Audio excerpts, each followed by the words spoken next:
Hello friends, welcome to my channel. I am Akanksha ग्रेरी। आज मैं आपको जीएस दृष्टि के पर्यावरण एवं पारिस्थितिकी के फर्स्ट पार्ट पढ़ाने जा रही हूँ और भी इसके कई पार्ट्स आएंगे। इसकी खास बात यह है कि इसमें चित्रात्मक प्रस्तुति की गई है। मीन्स सभी टॉपिक को बहुत ही अच्छे से चित्र के माध्यम से और रे डायग्राम के माध्यम से कवर किया गया है। देखिए, अगर आप कोई भी एग्जाम देने जा रहे हैं तो आप इस सीरीज को अवश्य देख कर जाएँ, आपको इससे निश्चय लाभ मिलेगा। देखिए, इससे पहले हमने स्टार्ट किया था इकोनॉमिक की सीरीज और साइंस में, और साथ में हमने फिर स्टार्ट किया था इंडियन ज्योग्राफी और पॉलिटी। ये सारी सीरीज हमने कंप्लीट कर दिया है। अगर आपने मेरा ये सारा लेक्चर नहीं देखा है तो आप जाके देख सकते हैं, क्योंकि मैंने उसमें वही सारे टॉपिक कवर किया है जो आपके एग्जाम की दृष्टि से इम्पॉर्टेंट है और जहाँ से आपके क्वेश्चन बनते हैं। क्योंकि आपको पता है मेरा टारगेट यही है कि आप कम टाइम में मैक्सिमम आउटपुट ले लें, क्योंकि अभी इतना आपके पास टाइम नहीं है कि आप मोटी मोटी बुक को पढ़ सकें। तो इसीलिए आप सिर्फ यही अगर सीरीज देकर जाते हैं तो आपको जरूर लाभ होगा। आप जब एग्जाम देकर आएंगे ना तो आप खुद बताएंगे कि मैम इससे लगभग सारे क्वेश्चन फंसे हुए हैं। बस आप क्या करिएगा, अच्छे से कई बार रिवीजन करिएगा। साथ में जिस चीज़ का आपका एग्जाम है उसका प्रीवियस ईयर क्वेश्चन पेपर, और अगर आप पीसीएस दे रहे हैं और आरओ दे रहे हैं तो आप घटना चक्र पूर्वावलोकन जरूर लगाएं। अगर आप इतना करके जाते हैं तो आपका जीएस में आसानी से अच्छा स्कोर आपको मिल जाएगा। ओके, आइए स्टार्ट करते हैं हम अपने लेक्चर से। आइए देखते हैं हरित अर्थव्यवस्था। देखिए, ग्रीन इकोनॉमी है क्या? एक बार इससे क्वेश्चन बना हुआ है, क्या बताइए? ग्रीन इकोनॉमी से आप क्या समझते हैं? देखिए, नाम से ही पता चल पा रहा हो कि कार्बन का जो उत्सर्जन हो वो मिनिमम हो। कार्बन का उत्सर्जन मिनिमम हो, हम जो भी विकास करें तो उसमें जो कार्बन का उत्सर्जन हो उसमें कम हो। तो आप क्या समझ गए कि हरित अर्थव्यवस्था क्या है? कि एक निम्न कार्बन संसाधन कुशल एवं सामाजिक रूप से समावेशी जो भी विकास हम करें अर्थव्यवस्था में, वो क्या कहलाता है? हमारा ग्रीन इकोनॉमी कहलाता है। आप लोग ध्यान में रखिएगा। देखिए, अब आप देख रहे हैं कि सरकार यही चाह रही है कि कार्बन का उत्सर्जन कम हो, जिसकी वजह से इलेक्ट्रिक बसें चलाई जा रही हैं, इलेक्ट्रिक कार आ रही हैं। तो यही सब हरित अर्थव्यवस्था को, यानी कि हरित एनवायरनमेंट, यानी कि ग्रीन एनवायरनमेंट को लाने का ही प्रयास किया जा रहा है। तो इसी तरह ग्रीन अर्थव्यवस्था भी हो गई है। ठीक है, तो इसका जो प्रयोग है सर्वप्रथम कहाँ किया गया था? यूनाइटेड किंगडम यानी यूके में किया गया था। कब किया गया था? 1989 में किया गया था। ठीक है, आइए हम लोग देखते हैं विस्तार से। देखिए, वर्ष 1989 में यूनाइटेड किंगडम सरकार के लिए पर्यावरणीय अर्थशास्त्रियों द्वारा तैयार किया गया था। क्या तैयार किया गया था? किस रिपोर्ट में आई है? हरित अर्थव्यवस्था के लिए मूल योजना, blueprint for a green economy report में किया गया था। आप लोग ध्यान में रखिएगा। देखिए, इसके सिद्धांत कौन कौन से हैं? ग्रही सीमाएं, जन कल्याण, सुशासन, कुशलता एवं प्रचुरता और न्याय, ये सब इसके सिद्धांत हैं। अब आइए नेक्स्ट देखते हैं क्या है? सकल पर्यावरण उत्पाद। देखिए, ग्रॉस इन्वायरमेंट प्रोडक्ट, ये भी आपसे क्वेश्चन बन सकता है एग्जाम में, तो आप लोग थोड़ा सा ध्यान में रखिएगा। देखिए, इसका क्या है? इसका जो आधार है क्या है? वार्षिक आधार पर किसी क्षेत्र विशेष में, कहाँ पे? किसी क्षेत्र विशेष में मानव कल्याण के लिए आपूर्ति की जाने वाली समस्त पारिस्थितिकी तंत्र सेवाओं का कुल मूल्य क्या कहलाता है? ग्रॉस इन्वायरमेंट प्रोडक्ट कहलाता है। क्या है? एक वार्षिक आधार पर आप लीजिए, और किसी क्षेत्र विशेष में जो भी मानव कल्याण के लिए कुछ भी आपूर्ति की जाने वाली समस्त पारिस्थितिकी तंत्र की सेवाओं का जो भी कुल मूल्य होता है क्या कहलाता है? ग्रॉस इन्वायरमेंट प्रोडक्ट कहलाता है। आप ध्यान में रखिएगा। देखिए, कुछ चीज़ें हैं जो आपको ध्यान में रखनी पड़ेगी। ठीक है, अब देखिए, सकल पर्यावरण उत्पाद। देखिए, सकल पर्यावरण उत्पाद क्या है, यानी कि और भी हम इसके बारे में जाने। ग्रॉस इन्वायरमेंट प्रोडक्ट, यानी कि इसका जो संकल्पना है कब आया है? वर्ष 1997 से 1998 में रॉबर्ट कांस्टा, किसके जैसे? रॉबर्ट कांस्टा जैसे पारिस्थितिक अर्थशास्त्रियों द्वारा लाया गया था। ये आपसे पूछ सकता है, आप तो ध्यान में रखिएगा। देखिए, इसमें क्या है? इसमें है 4 प्राकृतिक संसाधनों का मौद्रिक मूल्यांकन। कौन कौन से प्राकृतिक संसाधन 4 हैं? वायु, जल, वन एवं मृदा। इन 4 प्राकृतिक संसाधनों का मौद्रिक मूल्यांकन है। देखिए, इसमें क्या किया जाता है? प्राकृतिक संसाधनों में हो रही वृद्धि के आधार पर पर्यावरण की स्थिति का आकलन, यानी कि क्या है? देखिए इसमें क्या है, जो भी प्राकृतिक संसाधन है, प्राकृतिक संसाधन कौन कौन से हैं, मूल रूप से 4 अभी हमने बताया है, वायु, जल, वन एवं मृदा।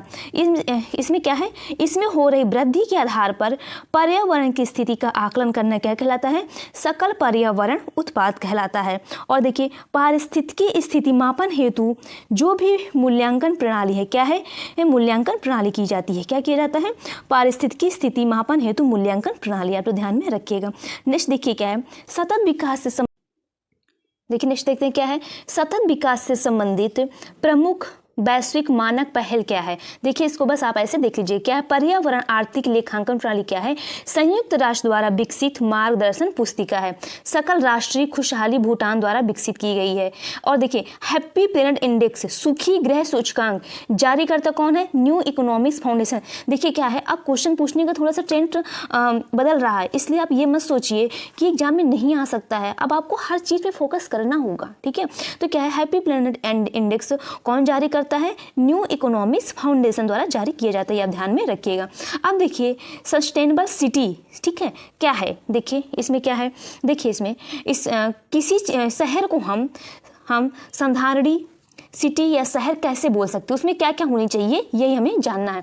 उसमें क्या हो, न्याय संगत, संलग्न एवं शक्ति प्राप्त समुदाय हो, क्या हो, है न्याय संगत, संलग्न एवं शक्ति प्राप्त समुदाय हो। और उसमें क्या हो, स्मार्ट, हरित और जलवायु तटस्थ शहर हो, यानी कि जो भी है smart, green and climate neutral cities हो, तो उसे ही बोलेंगे, क्या बोलेंगे, सस्टेनेबल सिटी बोलेंगे, ठीक है। और उसमें क्या होना चाहिए, स्वस्थ और जलवायु संबंध अनुकूल जीवन शैली हो, connected, healthy and climate friendly life style से हो। तो ये सब किसके हैं, किसी शहर को सस्टेनेबल सिटी बोलने के लिए ये सब क्या मानक हैं। अब आइए और देखते हैं हम लोग क्या है, देखिए शहरी नियोजन एवं शहर प्रबंधन के माध्यम से सामाजिक, पर्यावरण एवं आर्थिक प्रभाव को संबोधित करने के लिए डिजाइन या विकसित किया गया है, आप लोग ध्यान में रखिएगा। देखिए ये आपसे इतना इंपॉर्टेंट नहीं है, ये आप बस ऐसे ध्यान रखिए कि इसमें कि किसी सिटी को सस्टेनेबल सिटी किसे बोला जाता है, बस आप ध्यान रखिएगा, इतना जरूरी नहीं है, एग्जाम में इससे क्वेश्चन बनने की बहुत कम चांसेस हैं, ठीक है। देखिए जहाँ से क्वेश्चन बनने के चांसेस होगा ना, वहाँ से मैं आपको बहुत जोर देकर बताऊंगी कि ये आपको याद ही रखना है, ठीक है। देखिए ये महत्वपूर्ण तथ्य है, ये आपको ध्यान में रखना है। देखिए क्या है, भारत का पहला स्वच्छ सुजल प्रदेश बना है, कौन सा बना है, अंडमान और निकोबार द्वीप समूह बना है।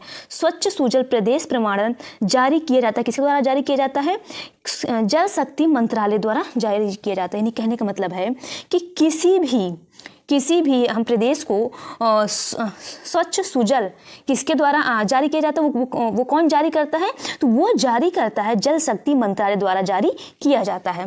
देखिए चयनित गांवों में भूजल स्तर चिन्हित करने के लिए ग्रामीण विकास मंत्रालय ने एक ऐप विकसित किया है, वो कौन सा है ऐप, जलदूत ऐप है। भारत द्वारा नवीकरणीय स्रोतों से 175 गीगावाट, कितना, 175 गीगावाट की विद्युत क्षमता स्थापित करने का लक्ष्य रखा गया है, वर्ष 2022 तक रखा गया, ध्यान में रखिएगा।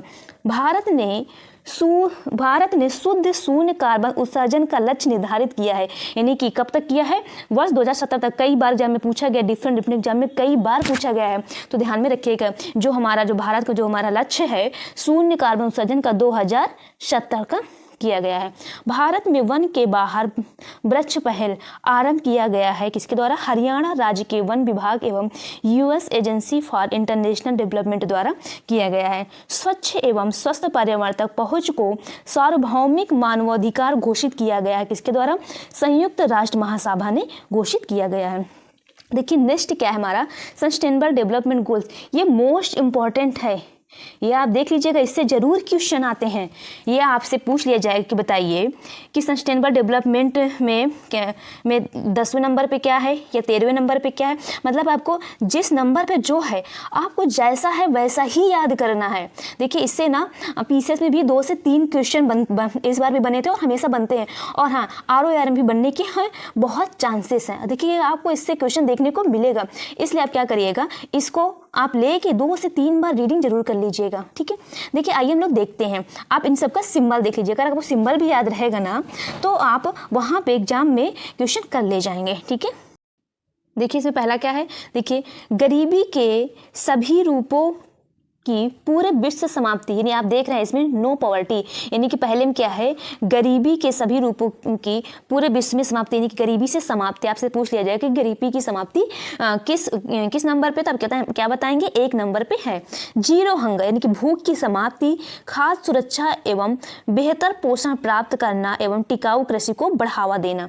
नेक्स्ट तीसरा हमारा क्या है, सभी आयु के लोगों में सेहत और स्वस्थ जीवन को बढ़ाना। किसमें, सेहत और स्वस्थ जीवन, यानी कि हेल्थ से रिलेटेड है तीसरा। चौथा क्या है, समावेशी व न्याय संगत गुणवत्ता युक्त शिक्षा सुनिश्चित करने के साथ ही सभी को आजीवन सीखने का अवसर देना। ठीक है, ये चौथा में है। पांचवा में क्या कहा गया है, लैंगिक समानता प्राप्त करने के साथ ही महिलाओं व लड़कियों को सशक्त बनाना। किसमें कहा गया है, पांचवा में कहा गया है। छठा क्या है, सभी के लिए स्वच्छ जल एवं सफाई की उपलब्धता सुनिश्चित करना, क्या है, छठा में है। सातवां क्या है, सस्ती, विश्वसनीय, टिकाऊ और आधुनिक ऊर्जा तक पहुंच सुनिश्चित करना, सातवां। आठवां क्या है, सभी के लिए समावेशी और सतत आर्थिक विकास, रोजगार और समुचित विकास कार्य को बढ़ावा देना। और नौवां क्या है, लचीली बुनियादी ढांचे, समावेशी औद्योगिकरण को बढ़ावा एवं नवाचार को प्रोत्साहन देना। देखिए आप थोड़ा ऐसे भी थोड़ा सा आप टिक लगा के भी याद करेंगे ना, तो वहाँ पे आप ऑप्शन दिया रहेगा तो आप कर ले जाएंगे। देखिए अभी मैं आपको लास्ट में बता दूंगी, ठीक है। देखिए 10वां क्या है हमारा, देखिए देशों के बीच और उनके अंदर असमानता को कम करना, 10वां है।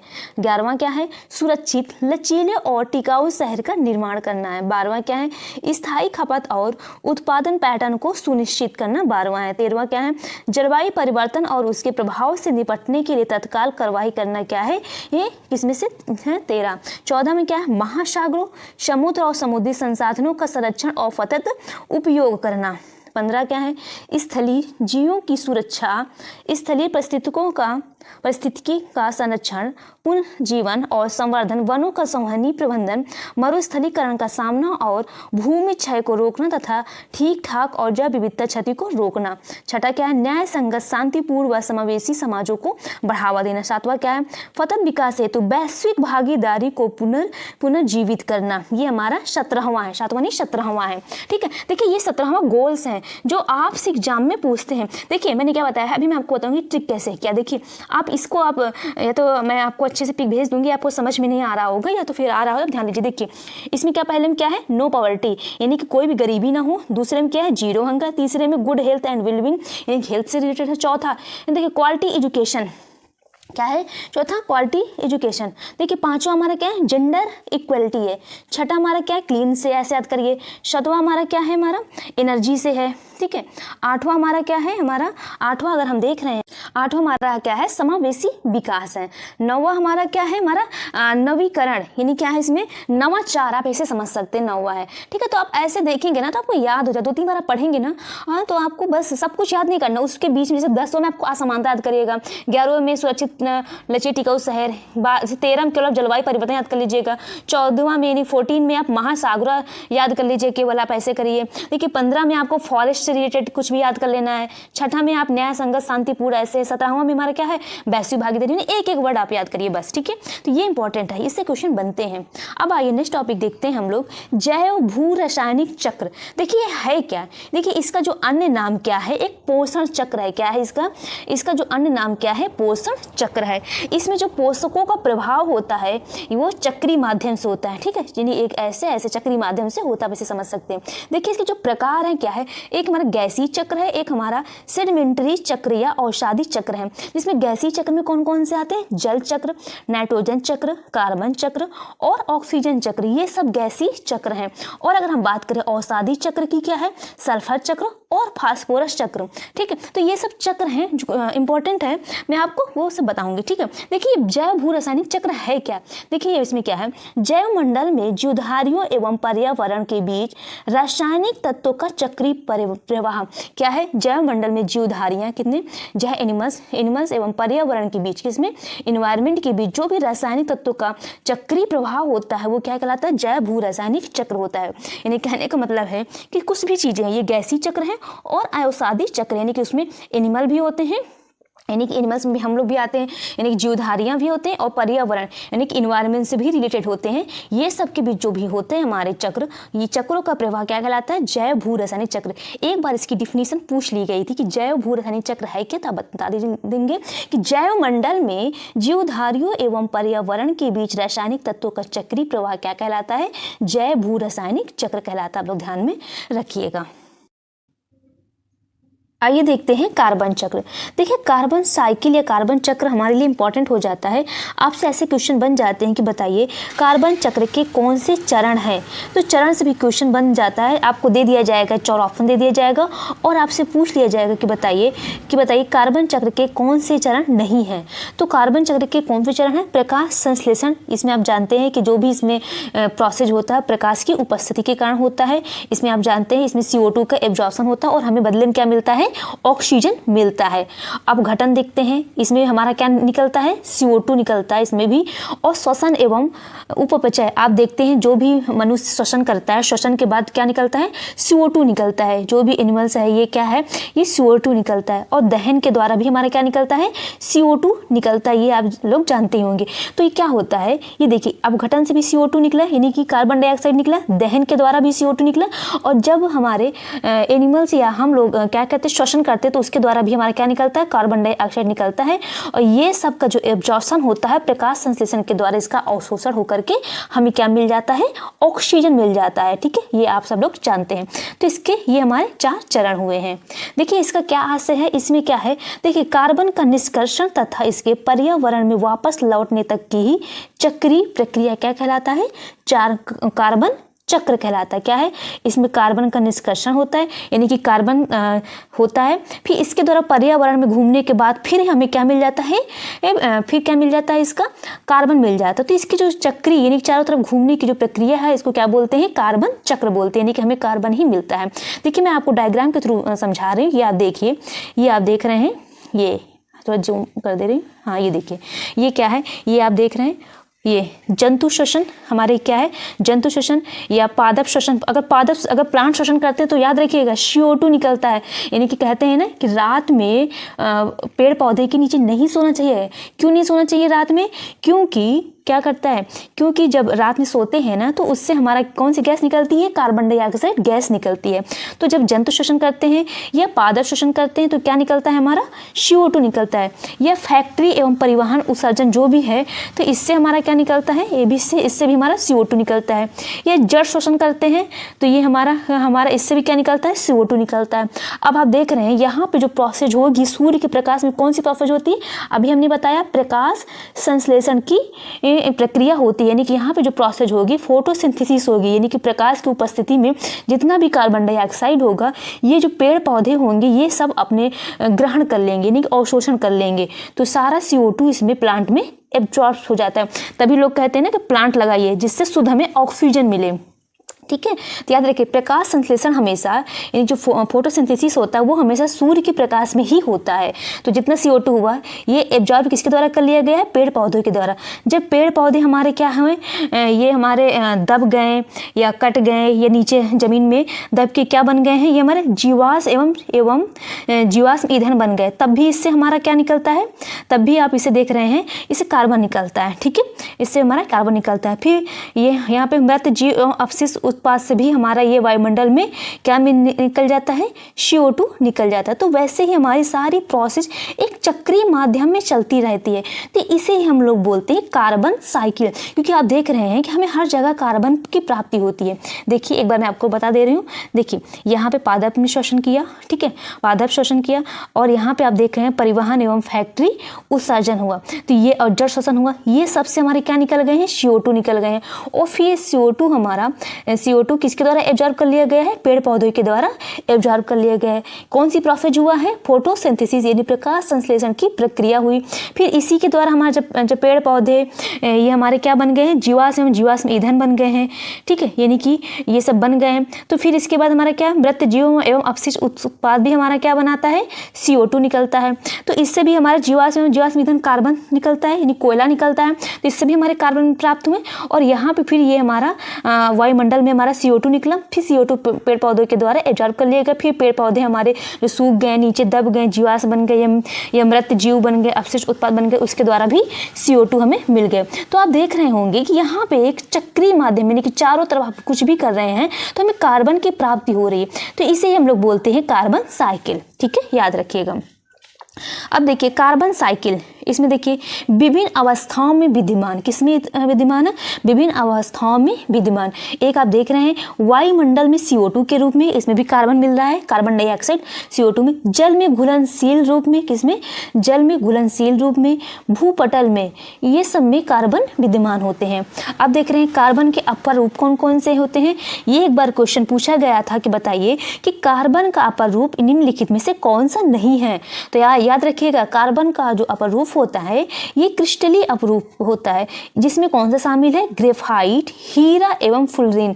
ये मोस्ट इंपॉर्टेंट है, कई बार एग्जाम में पूछा गया, PCS में भी कई बार पूछा गया, इसलिए याद रखिएगा कि कार्बन का जो अपर रूप है ग्रेफाइट जो कि पेंसिल में पाया जाता है, ठीक है, हीरा एवं फुलरीन, ये सब हमारे हैं कार्बन के अपर रूप है। ये है क्रिस्टलीय अपर रूप। वही अगर हम बात करें अक्रिस्टलीय अपर रूप, यानी दो इसके रूप होते, एक हमारा क्रिस्टलीय अपर रूप होते हैं, एक होते हैं अक्रिस्टलीय अपर रूप, जिसमें होता है लकड़ी का कोयला अक्रिस्टलीय में, काजल, शर्करा जो आप काजल लगाते हैं आंखों में, ठीक है, लकड़ी का कोयला, काजल, शर्करा और चारकोल आदि, ये सब हमारे किसमें हैं?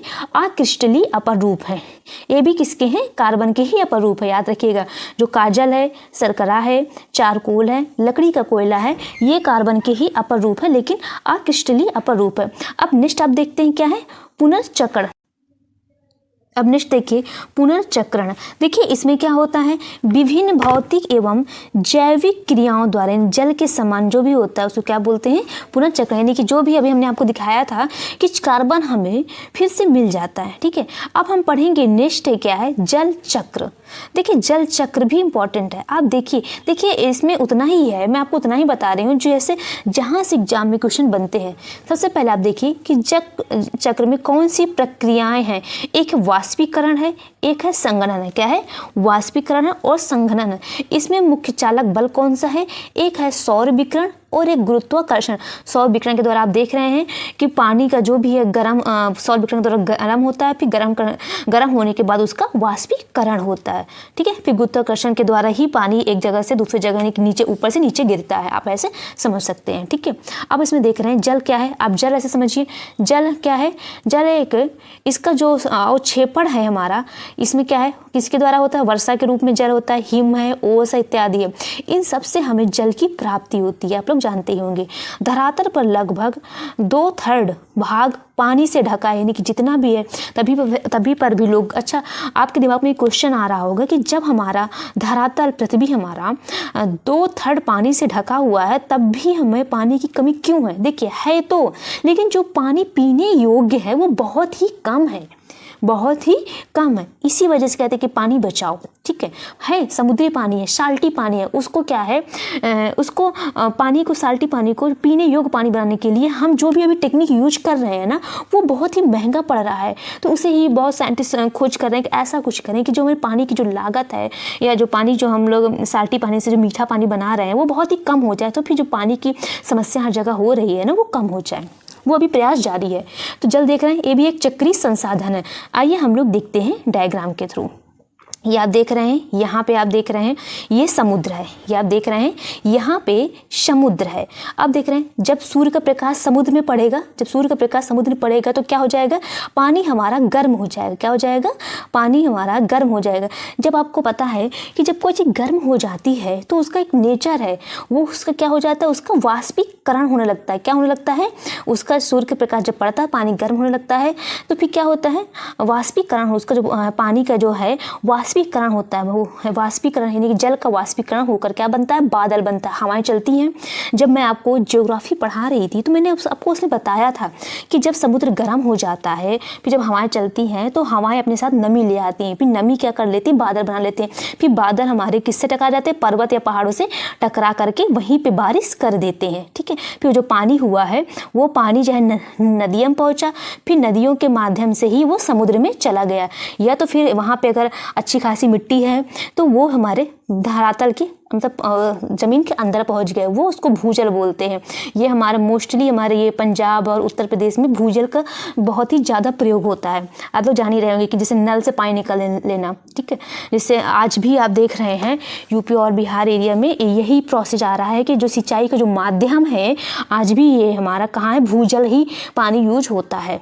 भूजल मतलब क्या है कि समरसेबल लगा लिया पानी या ट्यूबवेल जैसे बोलते हैं, उससे पानी निकाल लिया, ठीक है, तो वही यूज होता है। एक बार आइए मैं आपको बताती हूँ। देखिए 5 समुद्र है, समुद्र में सूर्य का प्रकाश पड़ा, ये गर्म हुआ तो इसका जल क्या हुआ, वाष्पीकरण होकर के क्या बना लिया, बादल बना लिया। अब बादल है, बादल बन गया, फिर ये हमारा क्या हो गया, यहाँ पे कम टेम्परेचर मिला तो और भी संघनित बादल बन गया। फिर यहाँ पे पर्वत मिला, फिर ये पर्वत से टकरा करके यहीं पे बारिश कर दिए, फिर बारिश का जो भी पानी हुआ बह करके नदियों में आया, नदियों के द्वारा फिर समुद्र मिल गया। फिर ये देखिए ये चक्री माध्यम यहाँ से भी बन गया, ठीक है। और हमारा क्या हुआ, यहाँ पे फिर आप देख रहे हैं ओले और वर्षा भी पड़े, फिर ये धीरे धीरे हमारे क्या हुए, फिर वहाँ पे अगर मिट्टी सूखने वाली हुई, यानी कि मिट्टी पानी को सोख लेती है तो वो फिर नीचे भू जल में पहुँच जाती है पानी, इसके द्वारा भी हो गया।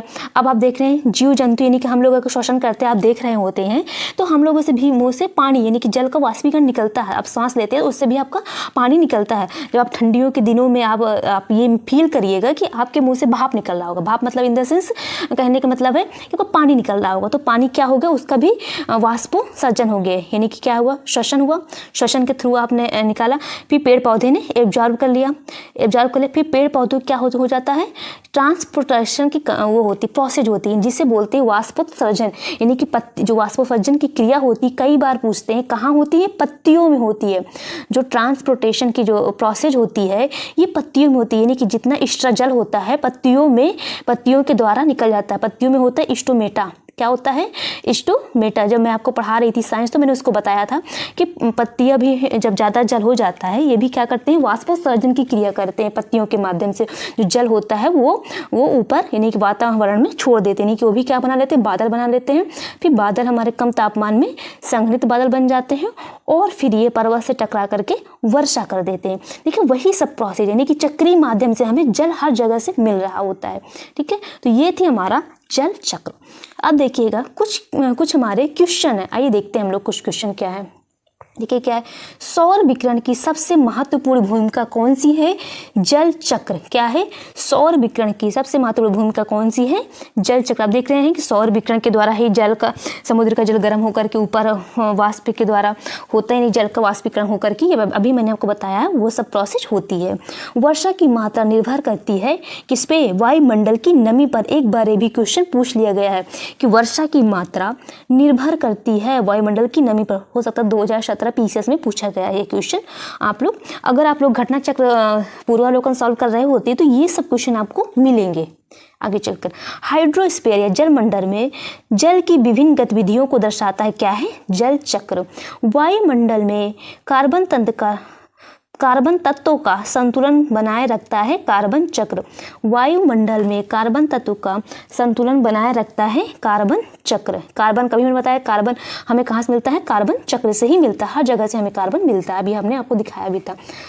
मूल रोम की कोशिका भित्ति मुख्यतः बनी होती, किससे बनी होती है, सेलुलोज से बनी होती है। मूल रोमों के मृदा से चिपके रहने का कारण क्या है, पेक्टिन। ये जो मूल रोम है वो मिट्टी से क्यों चिपके रहते हैं, उसका कारण क्या है, वो पेक्टिन है। मूल रोमों की कोशिका भित्ति कार्य करती है किसकी कार्य करती है, किसकी तरह, पारगम्य कला की तरह कार्य करती है। टिकाऊपन विकास का संबंध है किससे है, नवनियतिवादी अवधारणा से। जो हमारा सस्टेनेबल डेवलपमेंट का जो है संबंध है किससे है, नवनियतिवादी अवधारणा से है। आप लोग ध्यान रखिएगा। अब देखिए एक और चक्र है हमारा, कौन सा है, नाइट्रोजन चक्र। आइए देखते हैं नाइट्रोजन चक्र। डायग्राम देखने से पहले हम आइए देखते हैं कुछ चीज़ें। देखिए आप लोग जानते हैं कि हमारे वायुमंडल में नाइट्रोजन लगभग कितने परसेंट रहते हैं, लगभग 78% हमारे वायुमंडल में नाइट्रोजन मिलता है, वो भी किस रूप में, गैस के रूप में मिलता है। लेकिन हाँ याद रखिए, जो हमारी मिट्टी है वो हमारे जो नाइट्रोजन है जो गैसीय रूप में ये उसका अवशोषण नहीं करता है।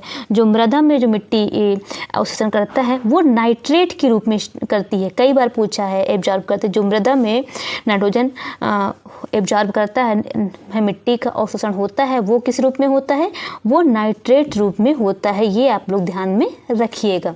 आप लोग एग्जाम में आ जाए क्वेश्चन कि मृदा में यानी कि मिट्टी में जो नाइट्रोजन होता है किस रूप में हमें मिलता है, नाइट्रेट के रूप में मिलता है। ये आप लोग ध्यान में रखिएगा। और आप देख रहे हैं जो नाइट्रोजन है ये प्रोटीन का अनिवार्य घटक है। आप देख रहे हैं पौधे एवं जंतु इसका सीधा उपयोग नहीं कर सकते हैं। जो नाइट्रोजन है गैस फॉर्म में है, इसको ये सीधा उपयोग नहीं कर सकते हैं। देखिए जो इसका उपयोग है, आप देखिए इसमें किस में किया जाता है, अमीनो अम्ल में, प्रोटीन एंजाइम में, नाइट्रोजनी क्षारों में, हाइड्रोजन ग्राही न्यूक्लिक अम्लों का, एटीपी में, साइटोक्रोम, विटामिन, वृद्धि हार्मोन व एल्कलॉइड के निर्माण में इसका उपयोग किया जाता है। किसका, नाइट्रोजन का। और किस में किया जाता है, पत्तियों में प्रकाश संश्लेषी वर्णकों या क्लोरोफिल के निर्माण में भी नाइट्रोजन का उपयोग किया जाता है। देखिए ये आप देखिए, जो हमारा गैसीय नाइट्रोजन होता है उसका जो चेंज होता है, किस में चेंज होता है, अमोनिया में ये परिवर्तन हो जाता है। किस में चेंज हो जाता है, जो हमारे वातावरण यानी कि वायुमंडल में जो नाइट्रोजन पाया जाता है 78% लगभग ये पाया जाता है। और ये जो पाया जाता है ये गैस के रूप में होता है। फिर जो इसका जो चेंज परिवर्तन होता है या चेंज होता है वो अमोनिया में चेंज हो जाता है। अब देखिए इसका क्या है, नाइट्रोजन चक्र की प्रमुख प्रक्रियाएं कौन कौन सी प्रक्रियाएं हैं, देख रहे हैं। जो है ये है अमोनियम चेंज हो गया, अब ये नाइट्रोजन स्थिरीकरण के रूप में है। फिर आप देख रहे हैं पहला हमारा क्या प्रोसेस होगा, नाइट्रोजन स्थिरीकरण, फिर दूसरा नाइट्रीकरण होगा, फिर तीसरा स्वांगीकरण होगा, फिर अमोनियाकरण होगा, फिर विनाइट्रीकरण होगा। यानी कि इसके द्वारा पुनः हमें क्या मिल जाएगा, नाइट्रोजन मिल जाएगा। आप लोग ध्यान में रखिएगा, ये सब प्रोसेस होगा। अभी मैं डायग्राम के थ्रू आपको बताती हूँ, ठीक है, याद रखिएगा। देखिए अब इसका आप देख रहे हैं, ये देखिए नाइट्रोजन चक्र में शामिल अभिक्रिया कौन कौन सी हैं। आप देख रहे हैं ये जो हमारी वायुमंडलीय नाइट्रोजन है यानी कि जो हमारा गैस के रूप में जो नाइट्रोजन है इसमें जीवाणु मिले हैं। क्या मिले हैं, जीवाणु। यानी कि नाइट्रोजन स्थायी कार्य ये किस में परिवर्तन हो गया है, ये कार्बनिक नाइट्रोजन में परिवर्तन हो गया है। फिर ये जो कार्बनिक नाइट्रोजन है इसमें अमोनियाकरण किया गया है। क्या किया गया है, अमोनियाकरण करके अमोनिया में परिवर्तन कर दिया गया है। और फिर ये अमोनिया को जीवाणु की उपस्थिति में नाइट्रीकारी किया गया है, यानी कि नाइट्रेट में हमारे क्या है, ये चेंज कर दिया गया है। यही हमारे मृदा नाइट्रेट के फॉर्म में लेते हैं। इसका क्या है फार्मूला, NO3- याद रखिएगा। अब ये जो हमारा नाइट्रेट है ये भी जीवाणु की उपस्थिति में विनाइट्रीकरण की प्रक्रिया करता है और वायुमंडलीय नाइट्रोजन हमें फिर से दोबारा मिल जा रही है। यानी कि ये भी जो हमारा है नाइट्रोजन साइकिल, साइकिल मतलब है कि चक्रीय माध्यम में हमें घूमता रहता है। यह ध्यान में रखिएगा। आप ये देख रहे हैं नाइट्रेट का पुनः गैसीय नाइट्रोजन में परिवर्तित होना क्या कहलाता है, विनाइट्रीकरण। आप देख रहे हैं यहाँ पे कौन सी प्रक्रिया है, जो नाइट्रेट है विनाइट्रीकरण के द्वारा हमें वायुमंडलीय नाइट्रोजन फिर से मिल जाता है। आप ध्यान में रखिएगा। यह देखिए नाइट्राइट या नाइट्रेट को गैसीय नाइट्रोजन में बदलता है, किस में बदलता है, विनाइट्रीकृत बैक्टीरिया। कौन सी बैक्टीरिया है, स्यूडोमोनास। यानी कहने का मतलब ये है जो नाइट्राइट या नाइट्रेट होते हैं उसको जो गैसीय नाइट्रोजन में कौन बदलता है, अभी हमने देखा है ये विनाइट्रीकरण बैक्टीरिया बदलते हैं। बैक्टीरिया कौन सा है, स्यूडोमोनास है। अब अभी हम यहाँ पे देखे थे, यहाँ पे कुछ जीवाणु थे, तो वो कौन से जीवाणु हैं, जो नाइट्रोजन स्थिरीकरण में कौन से जीवाणु हैं, आप देख रहे हैं जीवाणु हैं। एक हमारे नील हरे शैवाल होते हैं। कौन कौन से सवाल हैं, एक बार एग्जाम में पूछा गया कि नील हरे शैवाल कौन कौन से, तो आप याद रखिएगा नोस्टाक, एनाबिना, आलोशिरा, ग्लियोट्राइकिया, रिवुलेरिया, ये सब नीले हरे शैवाल है। लेकिन जीवाणु हम देख रहे थे, जीवाणु कौन कौन से हैं, क्लोस्ट्रीडियम, एस्टोबैक्टीरियम, राइजोबियम, ये किसमें पाया जाता है, बैक्टीरियम, दालों में, ठीक है, इसी के द्वारा प्रोसेस होती है। फिर कौन सी है, क्लेबसिरला, फिर रोडा स्पाइरिलम। तो ये सब नाइट्रोजन स्थिरीकरण बैक्टीरिया। कई बार पूछा गया है कि नाइट्रोजन स्थिरीकरण बैक्टीरिया कौन सी है, आप राइजोबियम को मोस्ट ध्यान रखिएगा, लेकिन एक बार आप सब देख लीजिएगा। और नील हरे शैवाल कौन कौन से, ये भी ध्यान रखिए, ये भी पूछा गया है। ठीक है, तो ये थे हमारे नाइट्रोजन साइकिल या चक्र में शामिल अभिक्रिया। आप देख रहे हैं 4 अभिक्रिया हुई हैं।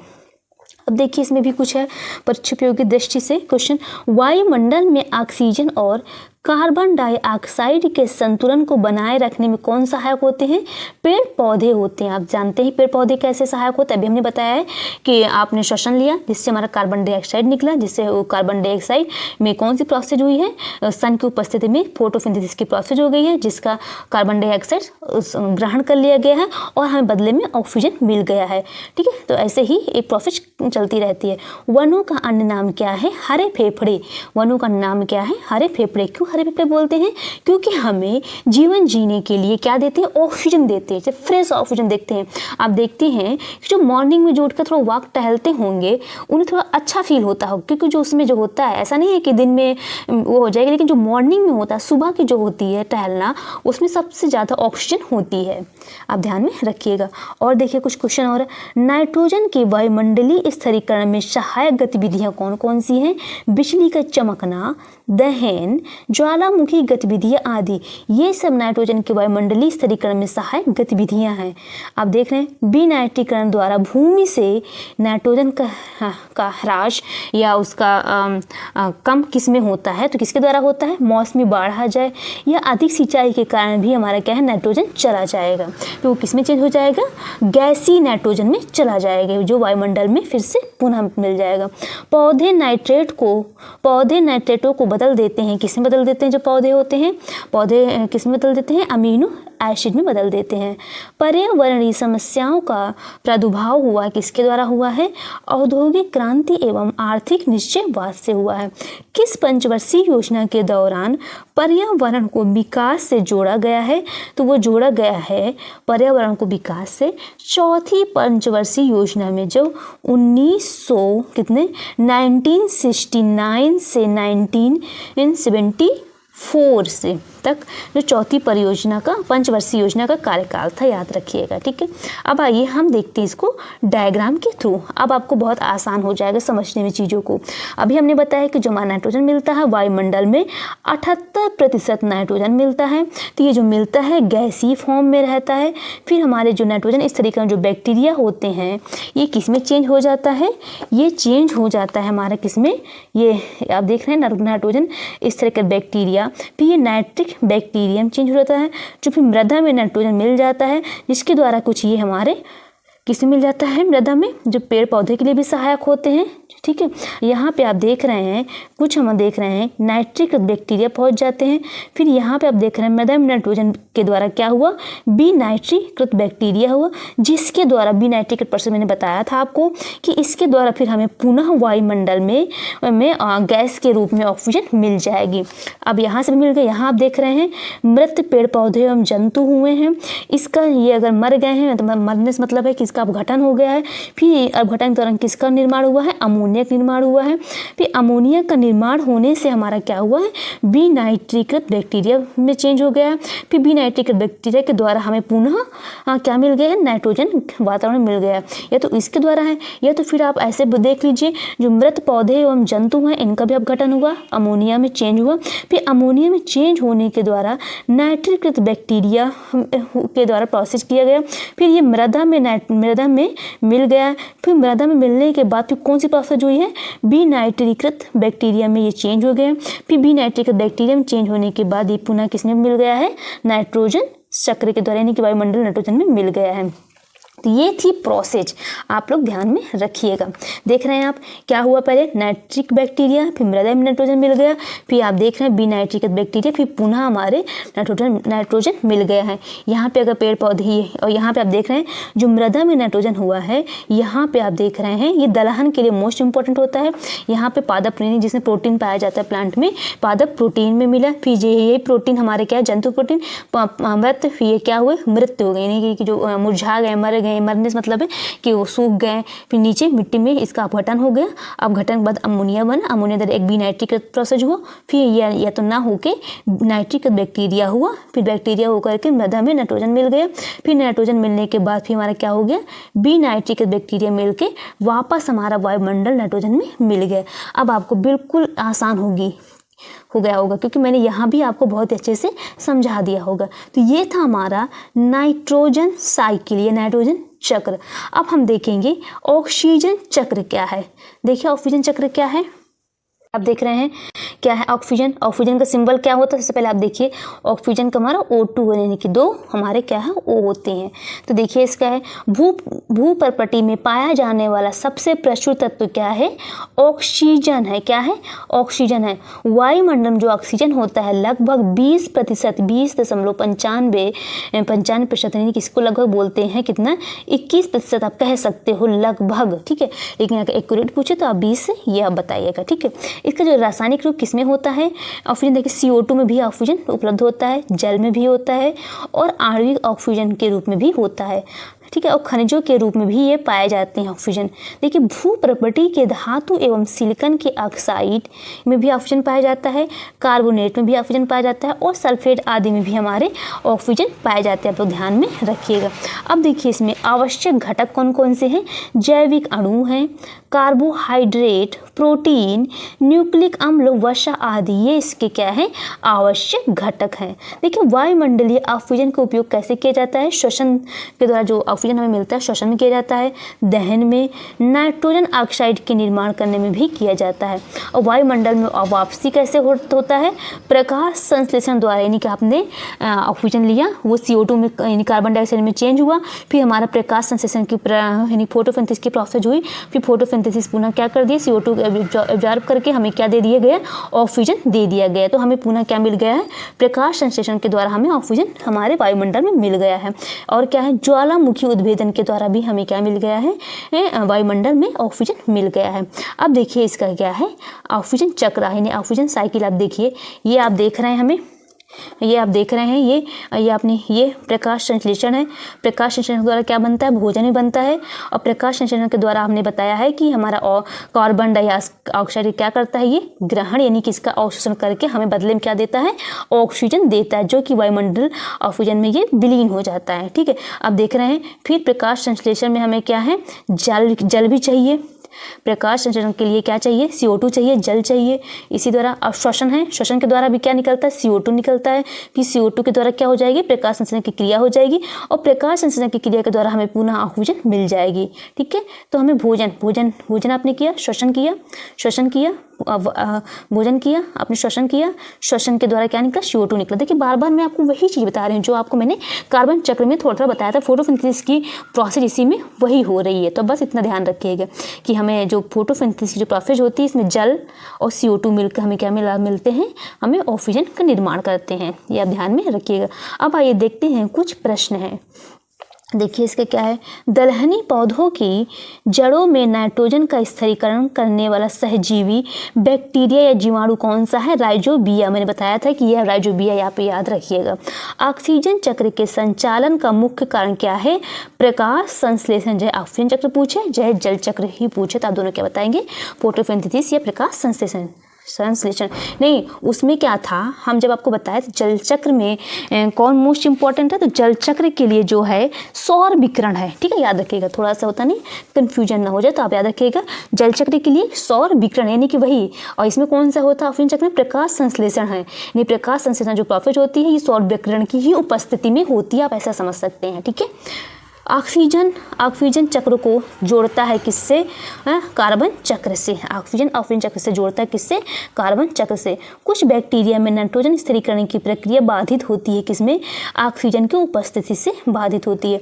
वायुमंडल में ऑक्सीजन का निवास समय लंबा होता है, कितना होता है, CO2 के निवास समय 300 से कितना लंबा होता है, CO2 के निवास समय से 300 से अधिक होता है। कुछ बैक्टीरिया जहरीले हो जाते हैं ऑक्सीजन से, क्या है, कुछ बैक्टीरिया जहरीले भी हो जाते हैं ऑक्सीजन से। श्वसन एक प्रकार की जैविक प्रक्रिया है, किसकी, कैटाबोलिक की या उपचय की। देखिए प्रकाश संश्लेषण के समय ATP के निर्माण की प्रक्रिया कहलाती है, क्या कहलाती है, ATP हमें कहाँ से मिलती है, प्रकाश फास्फोरिलीकरण के द्वारा। किसके? प्रकाश फास्फोरिलीकरण के द्वारा। जब मैं आपको पढ़ा रही थी साइंस, उसमें ये सब मैंने आपको बहुत अच्छे से बताया था कि कैसे एटीपी का फॉर्मेशन या निर्माण होता है। प्रकाश संश्लेषण की क्रिया में वातावरण में विमुक्त ऑक्सीजन मिलती है। हमें कहाँ से मिलती है? कई बार क्वेश्चन मिलता है कि जब प्रकाश संश्लेषण की जो प्रोसेस होती है, क्रिया होती है, तो जो ऑक्सीजन मिलती है कहाँ, किससे मिलती है? जल से मिलती है। ठीक है, याद रखिएगा। प्रकाश संश्लेषण क्रिया से निर्मित ग्लूकोज में ऑक्सीजन प्राप्त होती है। हमें कहाँ से मिलती है? CO2 से हमें ऑक्सीजन मिलती है। यानी क्या है? प्रकाश संश्लेषण की क्रिया में निर्मित ग्लूकोज में, किसमें? निर्मित ग्लूकोज में प्राप्त होती है, किसमें? कार्बन डाइऑक्साइड से मिलती है। पृथ्वी पर कुल प्राप्त प्रकाश संश्लेषण द्वारा उपयोग किया जाता है लगभग 2 से 3%। ठीक है, याद रखिएगा। पृथ्वी पर प्राप्त कुल प्रकाश का प्रकाश संश्लेषण द्वारा उपयोग किया जाता है लगभग 2 से 3%। जीवों के समस्त अणुओं का लगभग 70% भाग निर्मित होता है, किससे? ऑक्सीजन से निर्मित होता है। आप ध्यान में रखिएगा। ठीक है, अब आइए हम लोग पढ़ते हैं सल्फर चक्र। देखिए, अभी तक हम लोग पढ़ रहे थे जैव भू रासायनिक चक्र में गैसीय चक्र। आपको दिखा दे रही हूँ, जैव भू रासायनिक चक्र में गैसीय चक्र, जिसमें हम लोगों ने क्या पढ़ा है? जिसमें हम लोगों ने जल चक्र, नाइट्रोजन चक्र, कार्बन चक्र, ऑक्सीजन चक्र, ये सब पढ़ लिए हैं। अब नेक्स्ट लेक्चर में हम लोग पढ़ेंगे औषधि चक्र, जिसमें हम पढ़ेंगे सल्फर चक्र और फास्फोरस चक्र। ठीक है, ओके फ्रेंड्स, आज के लिए हम लोग इतना करते हैं। नेक्स्ट डे लेक्चर कंटिन्यू करूँगी। देखिए, कुछ दिन से लेक्चर कंटिन्यू नहीं आ रहा था, लेकिन अब मैं आपको बता रही हूँ जल्दी ही लेक्चर लेकर आऊँगी, जिससे आपका सिलेबस जल्दी ही कवर हो जाए। क्योंकि मुझे भी ये है कि आपको सिलेबस जल्दी कवर कराना है, क्योंकि एग्जाम बहुत ही नज़दीक है। ठीक है, जितना टाइम बीत चुका है, मैं उससे दुगना मेहनत करूँगी और आप लोग भी तैयार हो जाइए। Okay friends, thank you. मेरा लेक्चर कैसा लगा? फीडबैक जरूर शेयर करिएगा।